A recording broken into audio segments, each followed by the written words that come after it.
축복된 안식일입니다. 오늘도 이 안식일에 하나님의 성전을 향하여 마음을 향하고 있는 곳에서 함께 찬양하고 예배하는 우리 모든 하나님의 성도들에게 놀라운 축복과 평강이 함께 하시기를 기원합니다.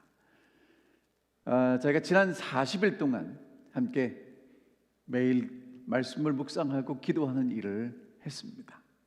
이제 저희가 내일 저녁부터 온라인으로 미주 온 지역에 있는 교회들이 함께 전도 집회를 합니다. 이번에 강사로 수고해 주실 두 분은 건강 강의는 이주런 박사님이 해주실 것이고요. 또 예언에 관련된 말씀은 우리 서상규 목사님께서 준비하셨습니다. 내일 저녁부터 저희 교회의 유튜브를 통해서 매일 저녁 전도회 여러분들이 참여하시고 또 다른 분들에게도 초청하셔서 함께 이 집회에 참여할 수 있도록 그렇게 협력해 주시면 정말 좋겠습니다. 그리고 큰 은혜를 누리시기를 바랍니다. 오늘은 저희가 하나님의 지혜가 담긴 심판이라는 제목을 가지고 함께 하나님의 말씀을 나누도록 하겠습니다. 이야기는 다윗 이야기로 시작합니다. 여러분이 잘 아시는 대로 다윗은 이스라엘의 위대한 왕이었습니다.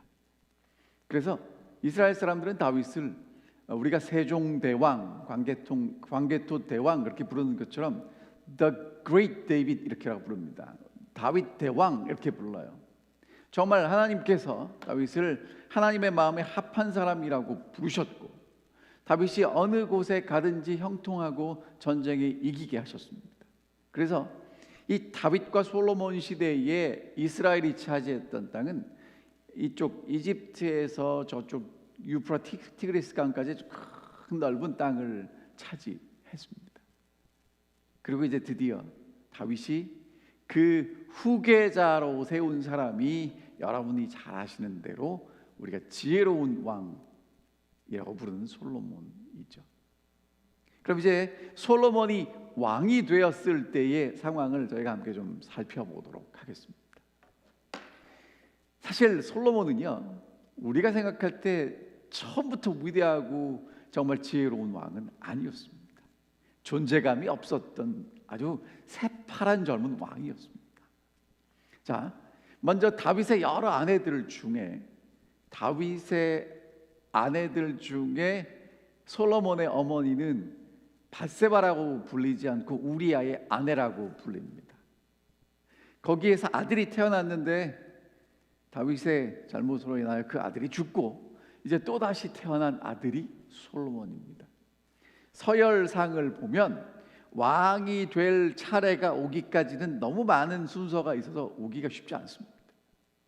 근데 이제 다윗이 늙어서 이제 거의 그의 마지막에 되었을 때 아도니아라는 왕이 아들이 반역을 일으키고 그것이 무마되고 그리고 솔로몬이 왕위에 올랐는데 그때 나이가 20세쯤 됐습니다. 그리고 이제 아버지가 유언으로 남겼는데 정말 이 사람들은 숙청해야 된다는 사람들이 요압이 있었고 시므이가 있었고 여러 명이 있었습니다. 다윗이 이제 아버지의 명령대로 그 사람들을 다 숙청합니다.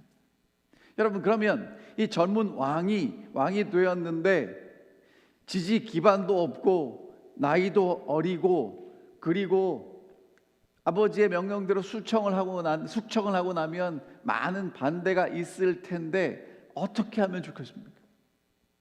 솔로몬은 정말 절박했습니다.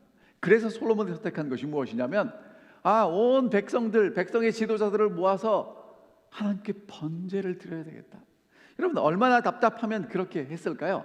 그래서 역대하 1장 2절 3절에 보면 솔로몬이 이스라엘의 천부장들, 백부장들, 재판관들, 온 방백들과 족장들을 명령해서 어디로 가냐면 기브온으로 갑니다. 이유가 뭐냐? 거기가 모세가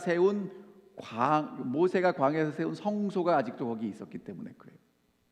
그리고 이제 그 성소에 가서 백성들과 함께 희생을 드렸는데, 번제를 드렸는데 1000마리를 드립니다.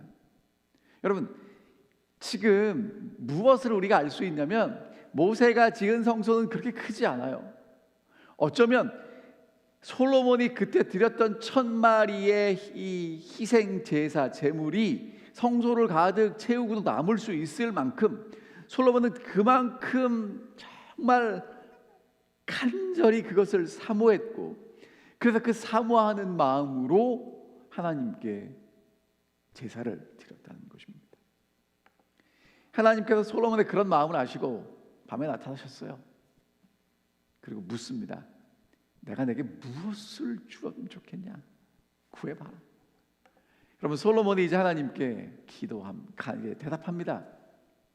여러분, 무엇을 달라고 이야기하지 않고 왜 이것을 주셔야 되는지를 설명하는데 그 설명이 기가 막혀요. 자, 좀 읽어보겠습니다. 솔로몬이 이르되 주의 종 내 아버지 다윗이 성실과 공의와 정직한 마음으로 주와 함께 주 앞에서 행함으로 주께서 그에게 큰 은혜를 베푸셨고, 그리고 쭉 넘어갑니다. 종은 작은 아이라 출입을 할 줄 알지 못하고 주께서 택하신 백성 가운데 있나이다. 그들은 큰 백성이라 수요가 많아서 셀 수도 없고 기록할 수도 없사오니 누가 주의 이 많은 백성을 재판할 수 있사오리이까? 듣는 마음을 종에게 주사 백성들을 재판하여 선악을 분별하게 하옵소서. 여러분, 이 말씀을 요약하면 이렇게 됩니다. 다윗이 얘기한 게 뭐냐면, 솔로몬이 얘기한 게, 하나님 우리 아버지 다윗에게 은혜를 주셨고 우리 아버지 다윗이 하나님과 함께 동행하기에 하나님 나라를 주셨습니다. 그리고 하나님의 은혜로 제가 그 뒤를 이어 왕이 되게 하셨습니다. 이건 다 하나님의 은혜입니다.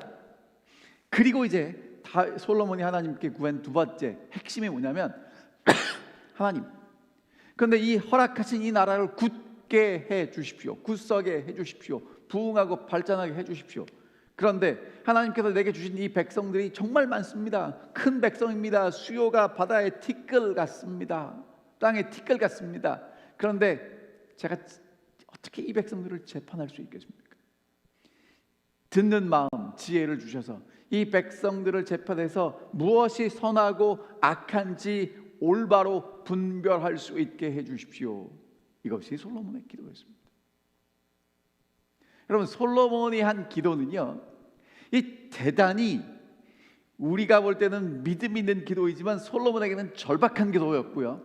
솔로몬의 기도 속에는 무엇이 담겨져 있냐면 대단한 하나님을 향한, 백성들을 향한, 자기를 향한 강렬한 욕심이 있었어요. 그게 뭐냐면 이제 하나님께서 그의 아버지에게 큰 나라를 주셨고 솔로몬이 그 나라를 이제 이어받습니다. 외적을 상대할 만큼 힘이 있는데 백성들을 통치할 만한 능력이 필요합니다.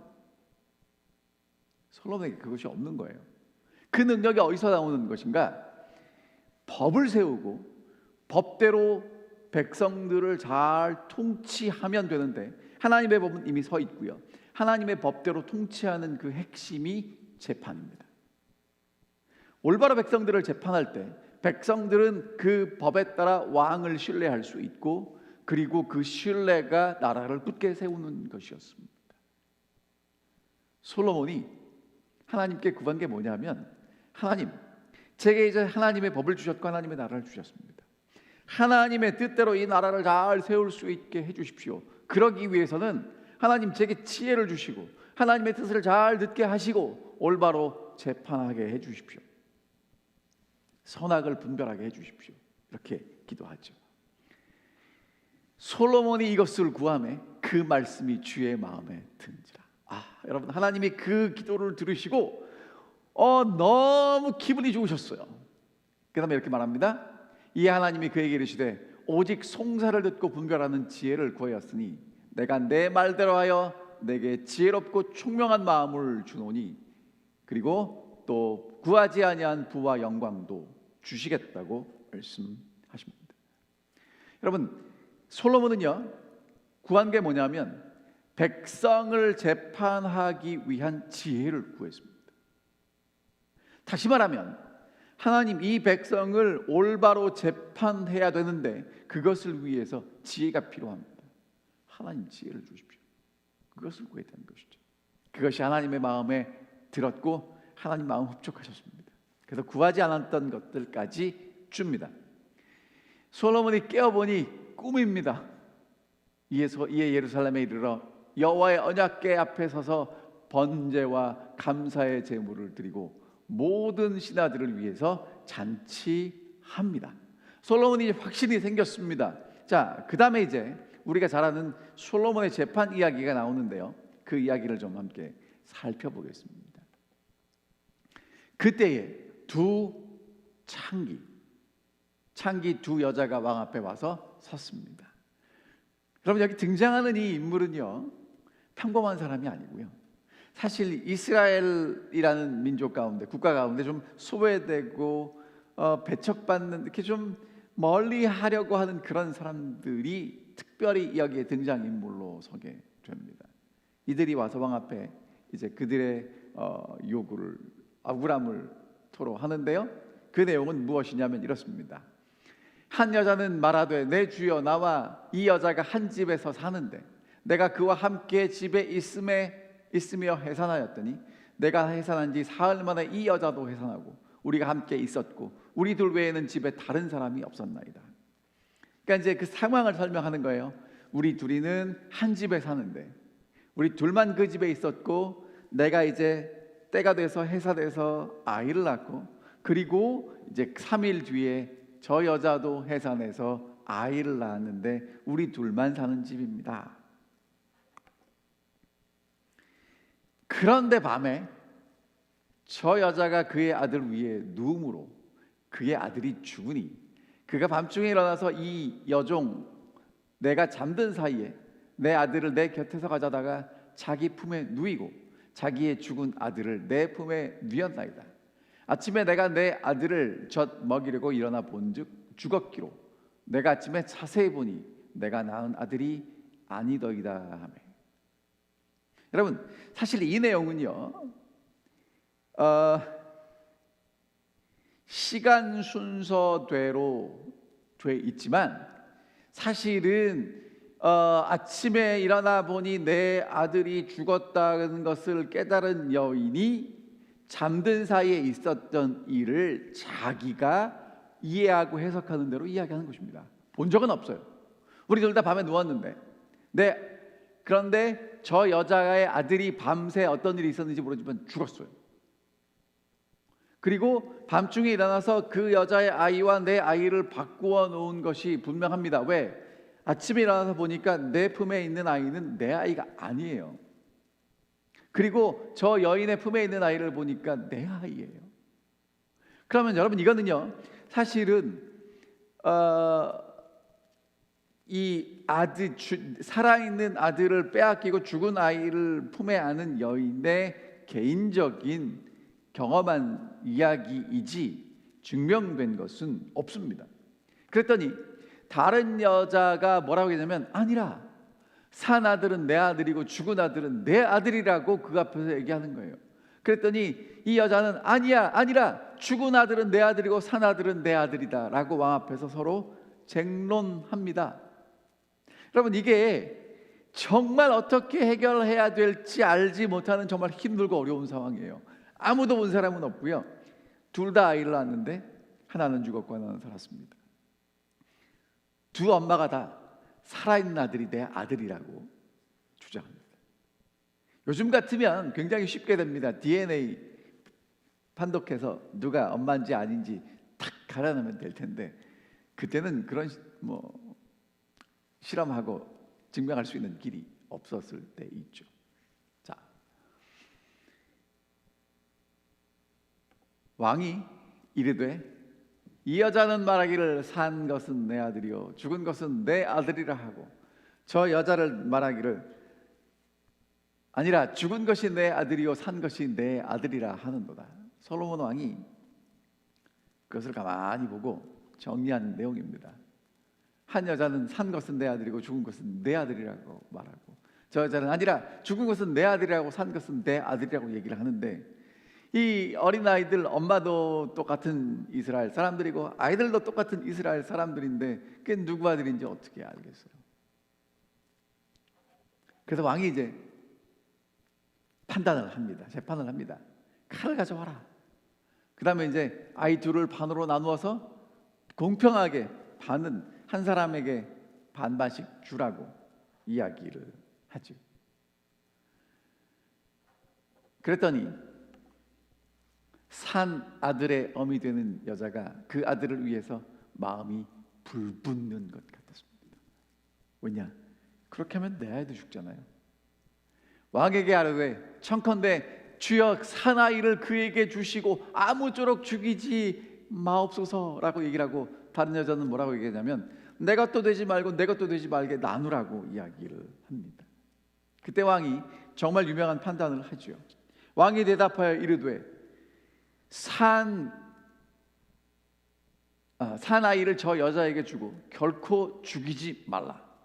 저가 그 어머니라 라고 이야기를 합니다. 그리고 이제 이야기는 이렇게 마무리가 됩니다. 온 이스라엘이 왕이 심리하여 판결함을 듣고 왕을 두려워하였으니 이는 하나님의 지혜가 그 속에 있어 판결함을 봄이더라. 여러분, 지금 이제 솔로몬이 하나님 앞에 나아가서 하나님 제게 지혜를 주셔서 이 백성들을 잘 재판할 수 있도록 해주십시오라고 하나님께 기도했고, 드디어 하나님은 솔로몬이 그렇게 하나님의 지혜를 받아서 백성들을 재판할 수 있는 좋은 케이스를 우리에게 보여주고 있습니다. 이제 그 재판을 통해서 이스라엘 왕이 판결하고 재판하는 것을 사람들이 듣고 왕을 두려워하게 되었는데 왕 속에 하나님의 지혜가 있음을 보게 되었기 때문에 그렇습니다.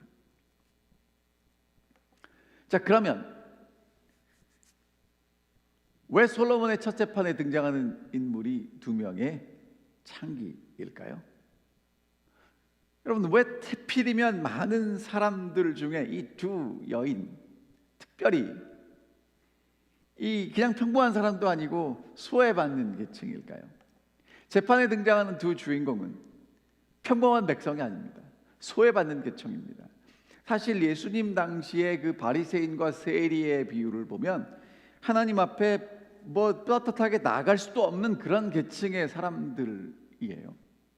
오늘 이 이야기를 우리가 살펴보게 되는 이유는 뭐냐면, 하나님의 백성들이 하나님을 떠나서 영적인 외도에 빠집니다. 그래서 정말 하나님 앞에 서 있는 우리의 모습은 어쩌면 이 솔로몬 앞에 가서 재판하는 두 여인처럼 우리도 영적인 외도에 빠져서 정말 떳떳하게 나갈 수 없는 그러한 죄인들의 모습이라는 것입니다. 자, 그리고요, 이 재판에 있어서 핵심되는 것은 하나님의 긍휼이 재판의 기준이고 하나님께서 그것을 판단하신다는 것입니다. 자, 이 솔로몬이 한 재판의 특징은요, 다음과 같습니다. 억울함을 풀어줍니다. 그리고 잘못을 드러내죠. 모두가 그 판결을 인정할 수밖에 없는 재판을 했다는 것입니다. 다시 설명을 드리면, 자, 이제 내 아이가 하룻밤에 살아있는 아기가 죽은 아기로 바뀌어 있는 엄마는 억울하겠죠. 그것을 풀어줘야 됩니다. 그리고 내 아이를 내 실수로 잘못해서 죽을 수밖에 없었던 그 아이를 바꿔치기 했던 그 엄마, 그 잘못이 드러나야 합니다. 근데 그것은 둘 사이에 있었던 일이기 때문에 아무도 그것이 왜 언제 일어나는지 몰라요. 그러니까 모두가 이거는 이래서 이렇고 저래서 저렇고 그렇구나라는 것이 드러나야 하는 재판이 되어야 합니다. 그래야 나라가 공의로 굳게 설 수 있게 되는 것이죠. 다시 말하면 진짜와 가짜를 구별하는 그 일이 필요하다는 것입니다. 여기 보면 이 두 여인은 동일한 조건에 살고 있습니다. 한 집에 살았고요, 둘 다 같은 일을 했어요. 그리고 아들을 3일 차이로 낳습니다. 그러니까 거의 비슷해요. 두 여인이 정말 다른 게 없이 거의 비슷한 상황입니다. 근데 차이가 나는 건 뭐냐면, 하룻밤을 자고 났더니 한 아들은 죽었고 한 아들은 살아있다는 것입니다.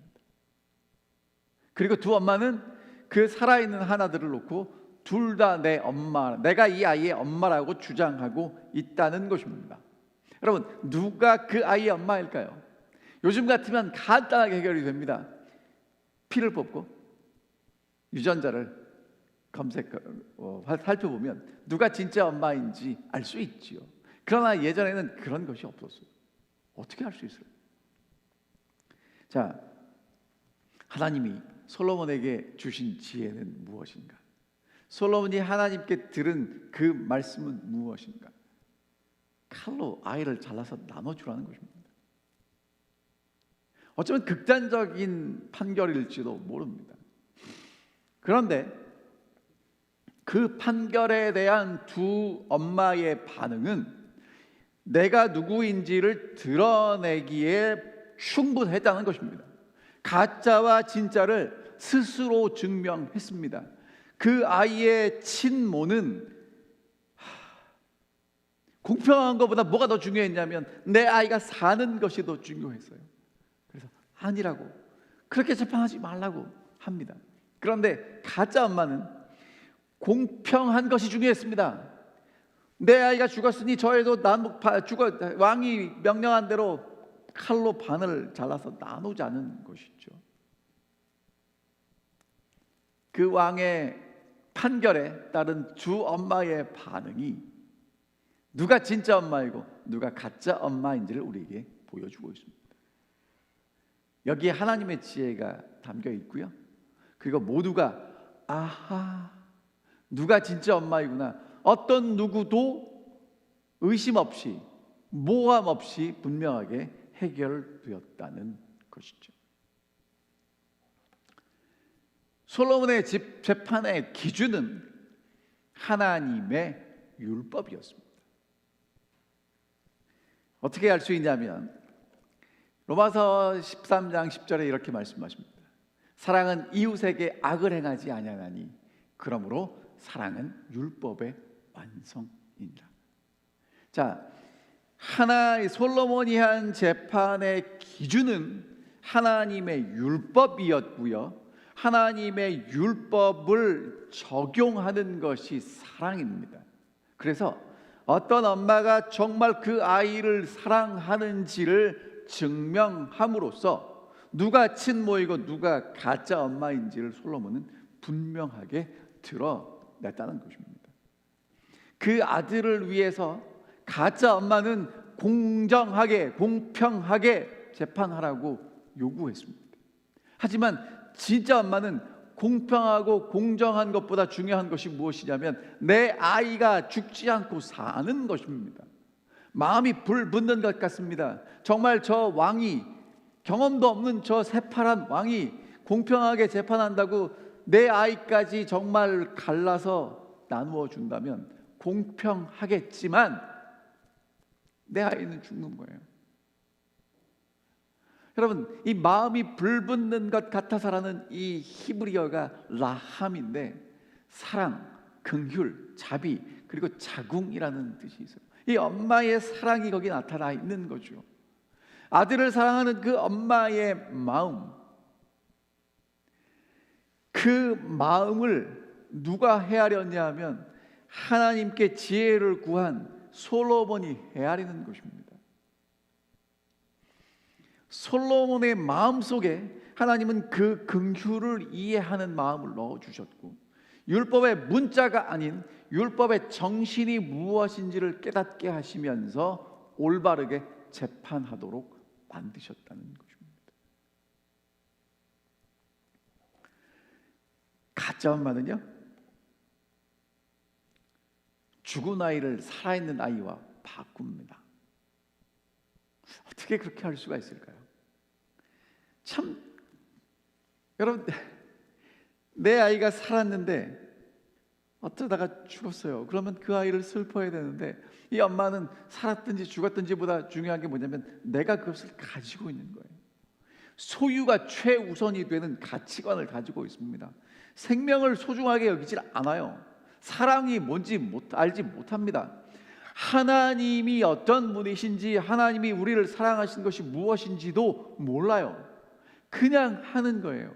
내가 더 많이 가지면 된다라고 생각하고 살아가는 사람입니다. 그게 가짜 엄마라는 것입니다. 근데 반대로요, 진짜 엄마는요, 내 아이를 생명처럼 사랑합니다. 내가 그 아이를 소유하는 것보다 그 아이가 살아있는 게 더 중요해요. 생명을 소중히 여기는 마음입니다. 사랑을 아는 마음이죠. 정말 하나님의 사랑을 아는 그리스도인들은 이렇게 살아가고 있다는 것이죠. 재판은 있는 것을 그대로 드러내는 것입니다. 없는 걸 있다고 하고 있는 걸 없다고 하는 것이 아니라 있는 걸 그대로 있다고 드러내주는 것이 재판입니다. 둘 다 엄마라고 주장하는데 똑같은 집안에 엄마와 두 아들이, 갓난 아이 둘이 있었는데 누가 진짜인지 본 사람이 없어요. 요즘 같으면 CCTV 보면 분명히 알겠죠. 하지만 그 두 엄마가 이 젊은 솔로몬 왕 앞에 와서 혼란과 분쟁 가운데 싸우고 있습니다. 솔로몬은요, 하나님의 율법이, 하나님의 법이 무엇인지를 알았습니다. 하나님이 지혜를 주셨잖아요. 그래서 그 율법을 제시하는데 율법의 글자가 아니라 율법의 정신으로 그 두 여인을 재판합니다. 그리고 그 두 여인의 본래 감추어져 있던 그 마음이 드러나죠. 그리고 모두가 누가 진짜이고 누가 가짜인지 알게 된다는 것입니다. 하나님의 지혜가 담긴 심판을 우리가 보게 됩니다. 온 이스라엘이 왕이 심리하여 판결함을 듣고 왕을 두려워하였으니 이는 하나님의 지혜가 그의 속에 있어 판결함을 봅니다. 그 결과 온 이스라엘이 함부로 하면 안 되겠다. 왜냐? 하나님의 지혜가 그 속에 있구나. 그래서 왕이 판단하는 판결은 정말 하나님의 마음으로 하나님의 뜻대로 판결하고 모두가 인정할 수밖에 없구나 하는 것을 알게 되었다는 것이죠. 하나님의 마음을 알려주는, 하나님의 심판이 무엇인지를 보여주는 샘플입니다. 자, 그러면 이제 오늘 이 말씀이 오늘 여러분과 저에게 중요한 이유가 뭐냐면 하나님의 마지막 심판이 이 땅에 또 있게 될 것이라는 것입니다. 요한계시록 14장에는 이렇게 말씀하십니다. 또 보니 다른 천사가 공중에 날아가는데 땅에 거주하는 자들 곧 모든 민족과 종족과 방언과 백성에게 전할 영원한 복음을 가졌더라. 그가 큰 음성으로 이르되 하나님을 두려워하며 그에게 영광을 돌리라. 이는 그의 심판하실 시간이 이르렀으니 하늘과 땅과 바다와 물들의 근원을 만드신 이를 경배하라 하더라. 자, 이제 하나님께서 마지막에 이 세상을 심판하실 것입니다. 그것은 영원한 복음이라고 그래요. 왜? 그 심판을 통해서 하나님의 사랑이 분명히 드러나게 될 것이기 때문에 그렇습니다. 여러분, 이것은요, 하나님이 마지막에 하나님 백성을 심판하신다는 것은 복음입니다. 왜냐하면 우리가 그 복음을 어떻게 받아들였느냐를 그대로 드러내는, 우리를 하나님의 복음의 증인으로 증명하는 과정이 될 것이기 때문에 그렇습니다. 이 하나님의 심판에 대해서 말라기 선지자는 이렇게 이야기합니다. 내가 심판하러 너희에게 임할 것이라. 하나님께서 심판하러 이 땅에 오시겠다는 것입니다. 점치는 자에게와 가늠하는 자에게와 거짓을 맹세하는 자에게와 품꾸되 싹세 대하여 억울하게 하며 과부와 고아를 압제하며 나그네를 억울하게 하며 나를 경외하지 않는 자들에게 속히 증언하리라. 만군의 여호와가 말하였느니라. 하나님께서 뭐라고 말씀하시냐면 정말 하나님을 올바로 섬기지 않고 섬기는 척하는 사람들 분명히 드러내고 심판하실 것이라고 말씀하십니다. 계속해서 말라기 3장 17절에 보면 이렇게 말씀하시죠. 만군의 여호와가 이르노라. 나는 내가 정한 날에 그들을 나의 특별한 소유로 삼을 것이요 또 사람이 자기를 섬기는 아들을 아낌같이 내가 그들을 아끼리니 그때에 너희가 돌아와서 의인과 악인을 분별하고 하나님을 섬기는 자와 섬기지 않는 자를 분별하게 될 것이다. 여러분, 이제 마지막에 하나님을 섬기는 사람과 섬기지 않는 사람들, 악인과 의인이 분별되게 될 것이라고 이야기를 합니다. 악인과 의인, 하나님을 섬기는 자와 섬기지 않는 자가 분별되게 될 것이라고 말씀하시는 것입니다. 이것에 대해서 마태복음 25장 이렇게 말씀하십니다. 인자가 자기 영광으로 모든 천사와 함께 올 때에 자기 보좌에 앉으리니 모든 민족을 그 앞에 모으고 구분하기를 목자가 양과 염소를 구분하는 것과 같이 하여서 양은 오른편에 염소는 왼편에 둘 거라고 말씀하시죠. 여러분, 성경은 오늘 우리에게 분명히 무엇을 말하고 있냐면 하나님께서 마지막에 하나님 백성들을 분별하시고 가려내실 것이라고 말씀하십니다. 이 심판은요, 두려운 게 아니라 있는 것을 그대로 드러내는 심판이라고 말씀하시는 것입니다. 있는 것을 드러내는 심판. 여러분, 우리는 심판을 자꾸 없는 죄를 찾는 것이라고 생각하는데 지금 하나님께서 말씀하시는 심판은 있는 것을 드러내는 심판입니다. 잘못된 것이 있는데 그것을 지금 드러내는 거예요. 마음속에 감추어져 있는 것들이 있는데 그것을 드러내는 심판을 하나님이 하시겠다는 것입니다. 그래서 진짜와 가짜를 가려내시겠다는 것입니다. 왜냐하면 하나님의 나라에는 진짜만 들어가기 때문에 그렇습니다. 자, 그러면 가짜의 특징이 무엇인가? 소유가 최고로 중요하다고 생각하는 가치관을 가진 사람들입니다. 생명을 가볍게 여깁니다. 하나님의 사랑을 알지 못합니다. 여러분, 그것이 이 솔로몬 왕 앞에 섰던 그 두 엄마 중에 가짜 엄마의 특징입니다. 생명보다 내가 소유하는 게 중요하고요.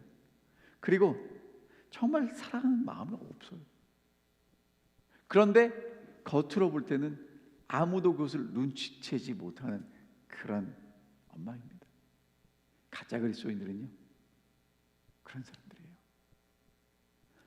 정말 하나님의 사랑이 그 속에 있지 않고 하나님의 사랑을 알지도 못하고 생명에 대해서, 다른 사람에 대해서 가볍게 여깁니다. 그런데 멋지게 포장했기 때문에 그것이 보이지 않아요. 자, 근데 진짜 그리스도인들은요, 내가 소유하는 것보다 그 생명이 더 소중합니다.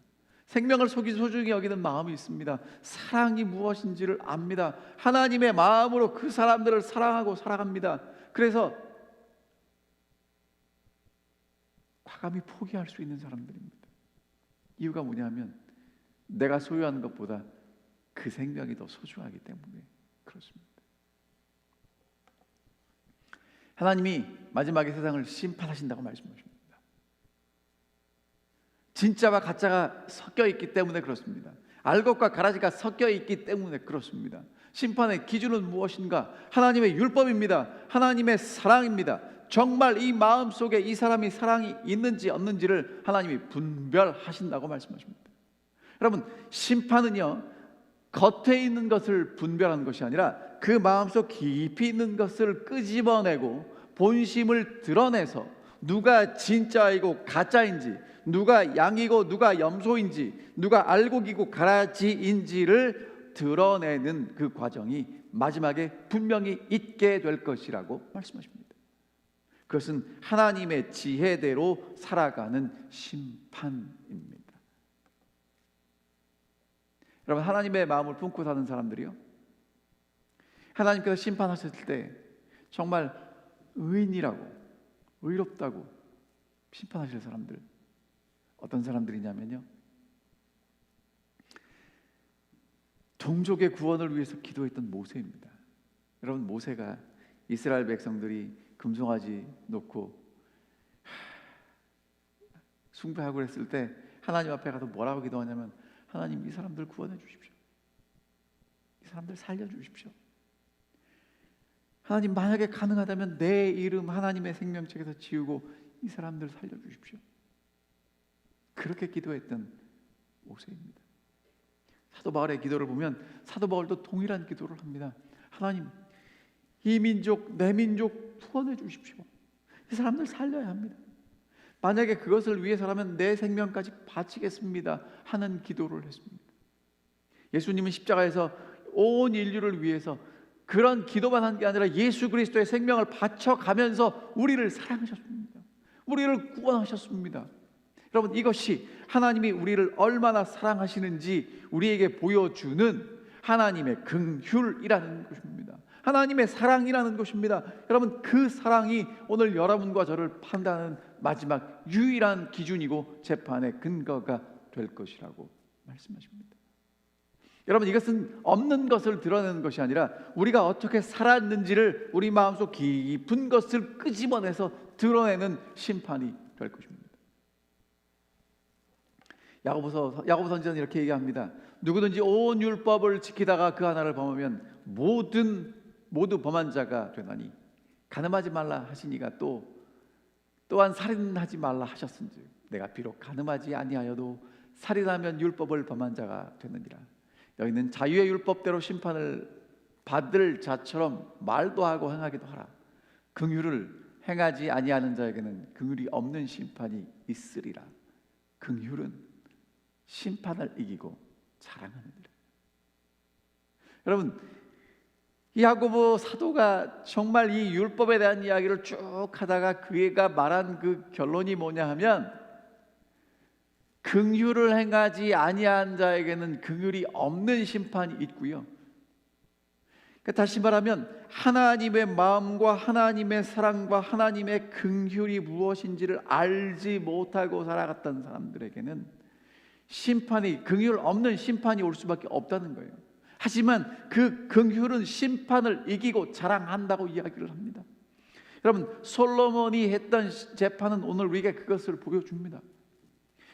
무엇이 옳으냐, 무엇이 그르냐, 그것보다 더 중요한 것이 무엇이었냐면 누가 이 아이를 나의 생명처럼 사랑하느냐였어요. 그것이 정말 누가 진짜 엄마인지를 보여주는 재판의 근거였다는 것입니다. 여러분, 오늘 이제 하나님께서는요, 오늘 우리의 살아가는 삶을 통해서 우리를 재판하십니다. 심판하십니다. 어떤 심판을 하시냐면, 이미 십자가로 우리를 구원하셨고요, 이제 오늘 우리가 그 구원받은 하나님의 자녀로서 어떠한 삶을 살아가느냐를 재판하고 계시는 것인데, 하나님께서 원하시는 것은 무엇이냐면 하나님의 사랑을 받은 사람으로, 하나님의 사랑으로 다른 사람을 사랑하고 살아가느냐, 그것이 재판의 핵심이라는 것입니다. 여러분, 긍휼은 심판을 이기고 자랑합니다. 이것이 하나님께서 이 마지막 시대를 살아가는 오늘 여러분과 제게 주시는 간절한 호소입니다. 정말 여러분과 제가 이제 정말 예수 그리스도께서 오시는 발자국 소리가 들리는 이 시대에 깨어서 정신을 차리고 뜨겁게 사랑할 수 있게 되기를 간절히 바랍니다. 왜냐하면 하나님의 재판의 기준은 하나님의 율법이고, 하나님의 율법은 하나님을 사랑하고 이웃을 사랑하는 데 있기 때문에 그렇습니다. 제가 제 삶을 돌이켜보면 얼마나 자주 무엇이 옳은가, 무엇이 그른가, 여러분 중요합니다. 중요해요. 옳고 그름이 분명히 가려져야 합니다. 그런데 여러분, 하나님께서 재판하시는 옳고 그름의 기준이 무엇인가를 우리가 반드시 알고 살아야 합니다. 그것은 누가 더 사랑하느냐입니다. 누가 더 생명을 소중히 여기냐입니다.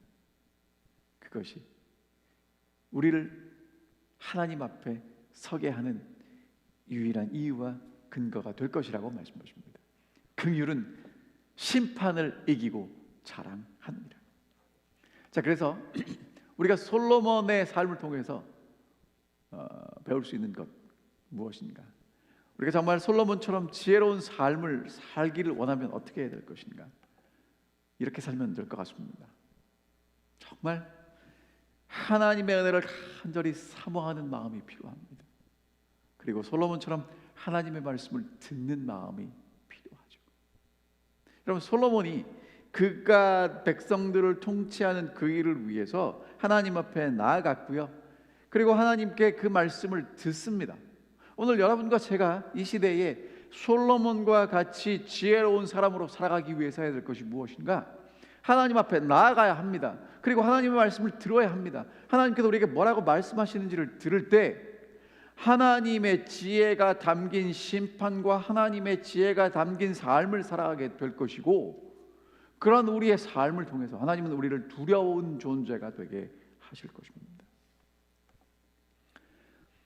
여호와를 경외하는 것이 지식의 근본이오늘 미련한 자는 지혜와 훈계를 멸시하느니라.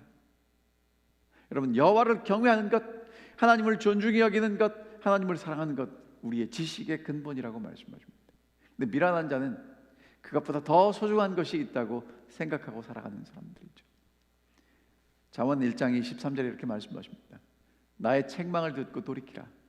보라, 내가 나의 영을 너희에게 부어주며 내 말을 너희에게 보이리라.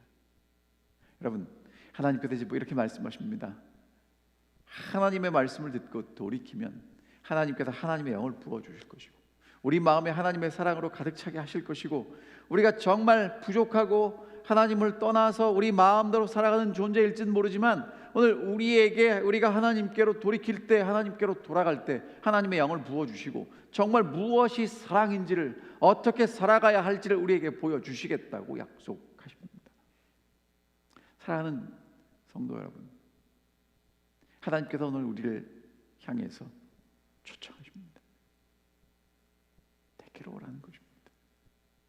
그러면 하나님께서 오늘 우리에게 하나님의 영을 부어주시겠다고 말씀하시죠. 이제 이 마지막 시대를 살아가는 우리들을 하나님은 분명히 누가 하나님의 나라에 합당한지 합당하지 않은지를 분별하실 것입니다. 분별해야 합니다. 그런데 그것은 어떤 것을 통해서 될 것이냐면 우리의 삶을 통해서 이루어질 것입니다.